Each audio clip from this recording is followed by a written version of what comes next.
அந்த first dialogue அவர் வந்து என்கிட்ட கேட்பார், உன் பேர் என்னன்னுவார். நான் ஒன்று பாபி பாபி பாபின்னுவேன். ஒன்று அவர் பாபி பாபி பாபின்னுவார். டேய் ஒரு பாபி தான்டா என் பேர் அப்படின்னு சொல்லுவேன். அதுக்கப்புறமா பில்டப்புக்காக 3 தடவை சொன்னோம் அப்படின்னு. ஸோ இப்படி தான் என்னோடய ஃபஸ்ட்டு சீன் அவரோட ஆரம்பிச்சது.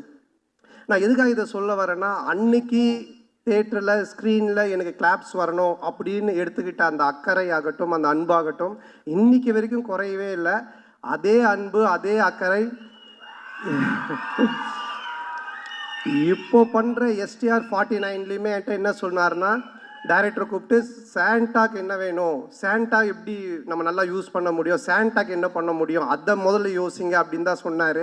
அன்றைக்கி கூட வீட்டில் போய் மொட்டை மாடியில் பார்த்து ஒரு 3 hours டிஸ்கஷன் பண்ணும்போது என்னை பற்றி மட்டுமே தான் பேசிகிட்டு இருக்காரு. ஸோ இப்படிப்பட்ட ஒரு அன்பும் அரவணைப்பும் கொண்ட ஒரு அருமையான ஒருத்தர் எனக்கு கிடைச்சது. உண்மையிலேயே நான் கடவுளுக்கு நன்றி சொல்லணும், எங்கள் அப்பா அம்மாவுக்கு நன்றி சொல்லணும். ஸோ ரொம்ப நன்றி நீங்கள்